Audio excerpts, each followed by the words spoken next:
Halo teman-teman, selamat datang kembali di program Suara Hati Gempurnet 89.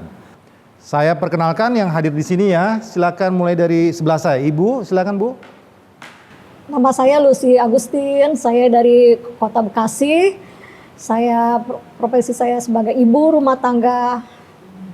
Join sejak kapan Bu? Saya join di Net 89 dari bulan Maret tahun 2021. Maret 2021. Oke, kita loncat ke seberang, silakan. Nama saya Chan Arfi, saya dari Jakarta. Pekerjaan saya adalah karyawan swasta. Saya join Net 89 dari kira-kira Februari 2021. Mirip ya, kurang Mirip lebih ya, kurang lebih. Oke, Bapak siapa Pak? Nama saya Freddy dari Bekasi. Saya pensiunan swasta. Sejak saya join di Net 89 sejak Agustus 2021. Agustus 2021. Ya, silakan dilanjutkan sama Ibu. Saya Dewi dari Jakarta. Saya pensiunan swasta, join Net 89 sejak Juni 2021. Ya, mirip-mirip ya. Nah, terakhir Ibu. Nama saya Irma Rianti, saya dari Jakarta Selatan, pekerjaan swasta. Saya join dengan Net 89 dari bulan Agustus 2021. Oke, jadi semuanya tahun 2021 ya. Sebelumnya saya ingin tanya nih, kenapa alasan masuk Net 89? Pasti masing-masing punya alasan sendiri-sendiri ya. Saya mau tanya dari Bu Dewi dulu. Bu, apa alasan Ibu kok mau join Net 89? Ya, sebagai pensiunan swasta pastinya kan juga ingin mencari tambahan income. Dan saya berharap bahwa dengan join Net 89, uang yang saya tanamkan itu dapat berputar dan memberi penghasilan yang lumayan. Ya, Iya. kalau Pak Freddy? Iya, benar. Sama ya? Saya mirip-mirip dengan Ibu Nah. bahwa saya kan pensiunan, tapi waktu itu mendapat tawaran dari upline. Jadi sesuatu yang saya pikir kalau didepositokan di bank, wah ini sangat beda gitu. Nah, nilainya sangat menarik. Nah, di samping itu waktu itu kan masih masa-masa Pandemik ya, masih jadi levelnya kan kalau nggak salah level berapa gitu, jadi itu kan orang-orang juga ekonomi sedang merosot turun ya, ya. betul. Nah ini sesuatu tawaran yang menjanjikan. Yang menjanjikan ya. Iya. Ya, saya paham gitu, kita Iya. semua paham. Kurang lebih waktu Bu Irma join, Ibu ini nggak menyelidiki apa gitu? Iya, kebetulan upline saya itu teman saya sendiri. Dia nawarin tapi nggak maksa sih. Cuman dia dari orang Bank Mandiri. Komunitas kita tuh juga Twin Billionaire juga orang-orang mandiri yang udah jabatannya juga udah pada tinggi. Saya pikir mereka sudah menganalisa dari segi finansialnya, dari segi legalitas usahanya. Yeah. Jadi akhirnya saya juga tertarik dengan cerita-cerita beliau kalau profitnya per bulan segini. Jadi ya saya tertarik ya. join. Jadi Ibu merasa apa di dalamnya ada rekam jejak yang baik ya? Iya, legalitasnya usaha. Bapak juga mengecek ya, lengkap. Terus hasilnya menjanjikan ya. Nah, kalau Ibu sendiri kenapa? Ya, saya ikut join Net 89 juga dari teman, dari sahabat saya. Ya dia bilang ini bagus loh, sudah saya cek udah bagus semuanya. Ternyata hasilnya seperti ini. Ya, situasinya jadi kayak sama langit ya, di depannya bagus, di belakangnya nanti kita bahas lagi gitu ya. Nah, ini profesional Chan Arfi ya? Iya, Nah, coba kenapa kamu juga ikut-ikut gitu ya di Net 89 join? Waktu itu sih ya yang mirip-mirip sih yang seperti alasan Bapak tadi kan masuk pada masa pandemi ya. Pandemi? Iya, di kantor saya tuh di PHK hampir semuanya ya kecuali saya dan beberapa orang doang, Mbak. Oh gitu? Jadi karena saya takut uangnya bagaimana, saya coba investasi bisnis, kebetulan bisnis kan. Pak Andres kan bilangnya ini bisnis. Nah, memang betul punya potensi waktu itu.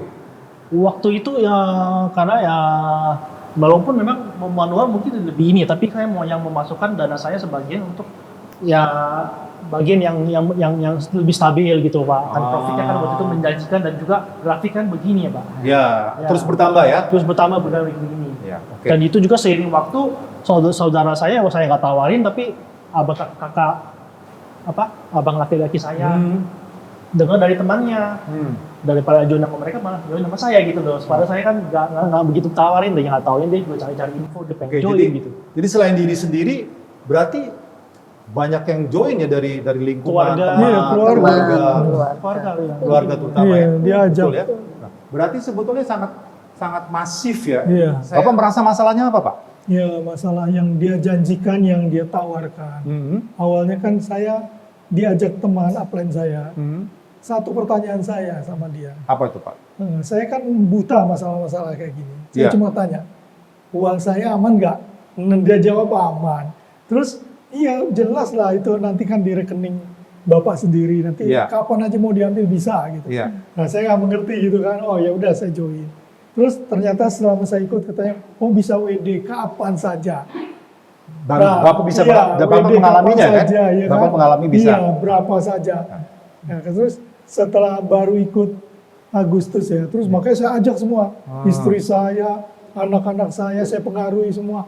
Downline saya, ponakan saya gitu. Ternyata nggak ikut lama, terus malah dibilang, kalau bisa jangan diambil gitu, kata upline lagi. Oh, kata Udah, upline. top up aja. Top up, Jadi istri waduh. saya top up terus. Wow. Gitu. Wow. Jadi Harapannya- nilainya jadi besar. Harapannya kalau makin besar, makin Bapak besar, profitnya makin besar, income-nya, income-nya iya, makin itu. besar. Nah, tetapi kasusnya apa nih, Pak? Menurut Kasusnya Bapak? ternyata bulan Januari itu stop, nggak bisa trading. Stop Nggak trading. bisa stop trading, nggak bisa di WD. Nggak bisa Yang di WD. katanya malah dia bilang bisa. Mulai dari 500 dulu. Ternyata itu bohong Oke. semua. Jadi memang itu apa tuh, Bu? Apa itu program withdrawal? Withdrawal kan tarik dana semua Iya, kan? semua. Dan dengan diambil. program Caranya withdrawal itu, seperti ya, itu. dengan program withdrawal itu berarti kan PT SMI mendorong ya, kita semua kan narik dana Iya, kan? betul. Betul nggak? Iya. Wah, nah, kalau menurut saya sih, di dalam situasi di mana waktu itu saya ingat, banyak sekali robot-robot trading yang Ponzi ya. Iya. Ponzi itu yang penipuan ya, yang sudah masuk ke baris krim. Kita disuruh narik dana, wah kita senang ya. Iya, itu. Optimis ya, Iya. bahwa ini adalah suatu program yang baik. Nah, ini adalah sebuah kasus di mana akhirnya Bapak Ibu menjadi pihak yang Dirugikan. dirugikan ya. Dirugikan. Perasaannya apa, Bu Irma dulu? Iya, saya kecewa sekali gitu Pak. Semakin kesini kok janji-janjinya kosong semuanya. Dan dari satu program penyelesaian yang ditawarkan, diundur, diganti program. Yang semuanya cuman seperti kebohongan belaka gitu. Jadi Ibu merasa bahwa program withdrawal-nya itu Hanya janji-janji Hanya kosong janji-janji aja. kosong. Padahal itu program yang bagus ya. Yang bagus Yang harusnya. Nah, berarti Ibu merasa sangat dirugikan. Sangat-sangat dirugikan Sangat dirugikan, sekali. Ya. Perasaannya apa, Bu? Maksudnya tadi Iya. kecewa, apa lagi, Bu? Ya kecewa, marah, kok tega-teganya bisa membohongin semua orang yang kebanyakan member-member itu masyarakat menengah ke bawah, pensiunan-pensiunan yang pada mengandalkan untuk mencari tambahan di situ, mempercayakan dananya ke Net 89. Nah, jadi Ibu benar-benar kecewa ya. Bu Dewi marah. gimana? Ya, saya merasa ditipu aja karena kan di awal kan memang janji-janjinya itu muluk-muluk ya. Pertama Maksudnya mulai, gimana? Muluk-muluk ya tuh? artinya kan satu aman, kedua returnnya itu menjanjikan. Ya. Nah kemudian kita mendapat kemudahan kalau untuk menarik dananya, Ya, tapi betul. ternyata itu semua hanya omong kosong. Iya. Ya jadi ya kita kecewa, marah karena merasa ditipu. Merasa ditipu ya. Nah, Cenarvi sama kira-kira. Tadi kan merasa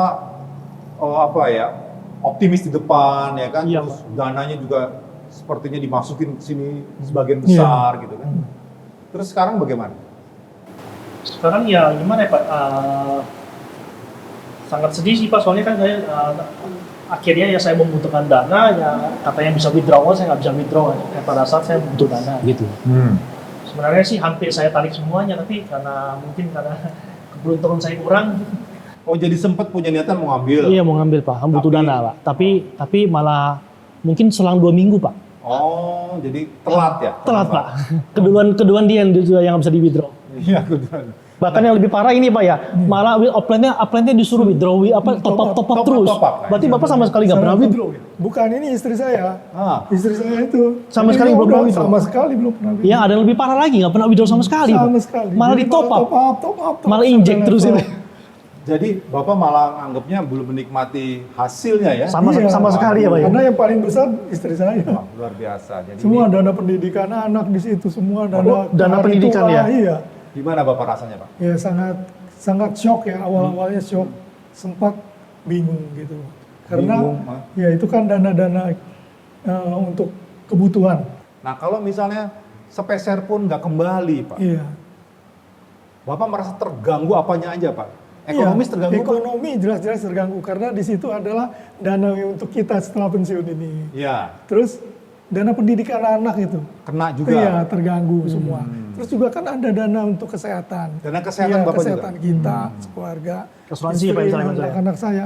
Enggak, kan perlu kan kita Oh iya, Pak. Iya, pengobatan iya, apa. Ya, itu ya terganggu semua. Terganggu itu. ya. Bu, Ibu apa aja yang merasa Ibu terganggunya apa? Saya terganggu. Terdampak lah. Waktu join itu kan saya nggak, jujur aja saya nggak punya dana. Saya menggadaikan perhiasan saya ke penggadaian. Nah sekarang ini macet, otomatis masa saya yang penggadaian itu yang nggak bisa saya tebus. Jadi Ibu merasa Bunganya ada bunga. makin tinggi. Saya ibu rumah tangga mau bayar pakai apa? Kemungkinan akan ditarik lah sama pegadaian. Oh.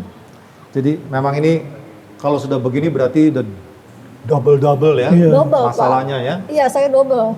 Kan? Emas saya hilang, uang saya juga hilang. Rumah Bu, Saya udah nggak udah masuk. semuanya. Saya hanya berharap semoga ini bisa WDO cair itu bisa terrealisasi. Dan Ibu Ternyata bisa ngambil lagi Iya. ya, tapi kan ternyata tidak sampai sekarang masih belum ya. Nah ini tidak. memang problem besar ya, problem besar. Oke, ini saya mau tanya nih, tadi ngomongin kayak ada kasus-kasus gitu ya. Dalam situasi ini setelah Ibu atau Bapak mempelajari ya, siapa yang paling bertanggung jawab menurut Bu Lili? Yang paling bertanggung jawab ya sebetulnya pemilik dari PT SMI itu sendiri, dan dia memang menawarkan dengan harapan yang tinggi. Nah, jadi ya harusnya mereka yang itu bertanggung jawab, terlepas itu dari peraturan pemerintah apapun, tapi kan kita percaya dengan PT SMI, jadi PT SMI harus. PT SMI. Ya. Siapa Bu yang menurut Ibu oknum dari PT SMI yang paling bertanggung jawab? Ya, kalau dilihat dari jabatannya ya Pak Andreas Andrianto ya. Andreas Memang Andrianto. Andreas Andrianto adalah komisaris PT SMI. Kemudian ada lagi satu lagi namanya Samilau, dia itu adalah direktur PT SMI. Menurut Bu Irma siapa yang paling bertanggung jawab? Yang menurut saya juga Pak Andreas Andrianto itu sama Pak Samilo itu yang paling harus bertanggung jawab. Paling bertanggung jawab Bu ya. Sama. Pak Andreas, Pak Jamilo. Pak Andreas yang lebih sering ini Pak ya, lebih sering diwawancari bahwa kita ini aman, bahwa kita ini usaha kita banyak aset di mana-mana, kita ini sangat-sangat legal. Itu Pak Andreas ini yang harusnya bertanggung jawab Pak, karena Dia yang paling sering ya, paling sering yang paling sering menyampaikan pesan-pesan atas nama PT SMI. menyampaikan janji-janjinya Pak. Dan saya udah ketemu Pak Andreas waktu itu, Gimana kan. tuh? Terus kemudian saya bilang, Pak Andreas, setahu saya itu kalau kita main forex trading itu pasti ada yang namanya white paper, di dalam white papernya itu adalah algoritmanya. Nah, itu kira-kira aman nggak ya Pak ya dari segi algoritmanya itu? Nah, Pak Andreas bilang, oh aman katanya, karena Kemudian Pak Andreas menceritakan orang-orang di balik layar itu semua di mana mereka pendidikannya ini itu untuk meyakinkan kita bahwa algoritmanya tuh oke. Algoritma trading ya. Algoritma Jadi kayak metode tradingnya ya. Iya. Sama. Nah, berarti kan ada upaya dari siapa tadi? Andreas Andrianto ya. Kok kenapa dia kok mengunci program? Iya, itu. Ya kan? Dikunci terus kayaknya dialihkan sama tadi Ibu bilang Opsi-opsi. ada opsi-opsi ya? Iya, Opsi-opsi. opsi. Ibu ambil nggak opsinya? Mining dan sebagainya. Ada mining terus Enggak sih, saya nggak ngambil karena Nggak saya ngambil. udah curiga aja gitu loh Pak. Kok Hmm. ini kok begini, ganti lagi. Nah, berarti masalah itu terjadi ketika tradingnya selesai, di mana kemudian kan dia sudah mengakui ya, Iya. dana di deposit itu adalah milik masing-masing kan? Iya.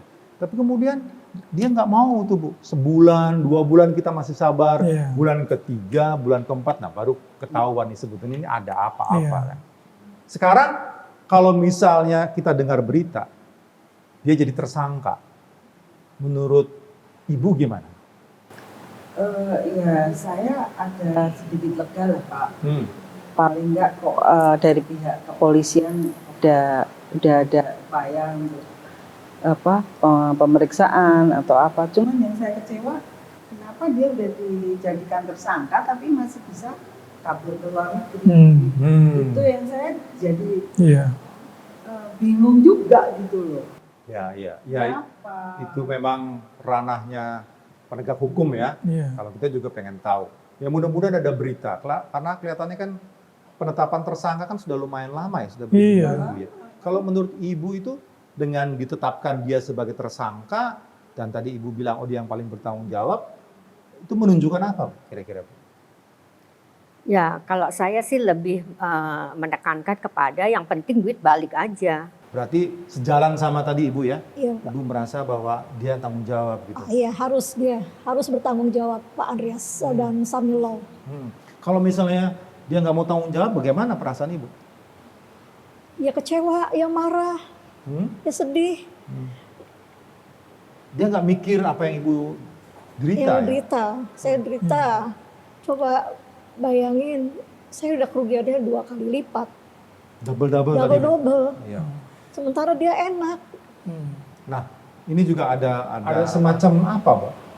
Zolim, menzolim apa tuh? Iya. Gimana menurut Ibu? Dia menjolimin sekali sama member-member Net 89. Luar biasa. Luar Jadi biasa. ini suatu apa ya? Suatu kondisi di mana Ibu benar-benar terpuruk, tapi dia sebetulnya dia peduli apa tidak peduli dengan tidak menjalankan program withdrawal? Ya, dia tidak peduli, Pak. Tidak peduli ya? Yang contohnya begini, Pak. Dia selalu mengklaim bahwa Net 89 dengan bendera SMI itu adalah yang paling lengkap legalitasnya. Selalu tuh di awal. Paling aman. Nah, paling aman. Sehingga itu juga salah satu alasan saya tertarik. Iya. Lalu kedua, pada saat pemerintah mengumumkan itu tidak disuruh stop trading dulu, baru WD. Kenapa dia nggak suruh orang silakan WD dulu? Iya kan, WD dulu dong, baru stop. Oh mas, pemerintah nggak memberi waktu. Kenapa kita di stop dulu, terus WD-nya disuruh sedikit-sedikit? Loh, kita kan biasanya bisa kalau nggak di stop trading kita bisa WD all. Iya. Nah itu yang mencurigakannya. Ini pernyataan yang bagus nih ya. Iya. Coba saya ingin mendapat tanggapan. Jadi kita flashback nih ya. Iya, flashback. Dia stop dulu, Iya. baru kemudian meminta kita untuk withdraw. Iya. Tapi withdrawnya diatur, dikunci lah gitu ya. Iya. Maksimal berapa? 500. 500 ya. Padahal ada yang puluhan ribu dolar punyanya, ratusan ribu dolar dikunci 500. Menurut Pak Freddy harusnya di withdraw dulu gitu ya. Kan nggak ada, pemerintah nggak bilang silakan di stop dulu trading ya terus WDO. Bahkan pemerintah yakin kita kalau dana member ditarik dulu baru stop trading. Menarik nih. Pasti pemerintah Gimana lebih menurut setuju itu. Cenarvi ini berarti sebetulnya ada itikat apa nih? Ada itikat yang tidak strategi baik. apa? Kebayang nggak Ibu Dewi membayangkan gimana? Ya makanya di awal itu pada saat saya ketemu Pak Andreas yang saya tanyakan pertama kali adalah white paper-nya.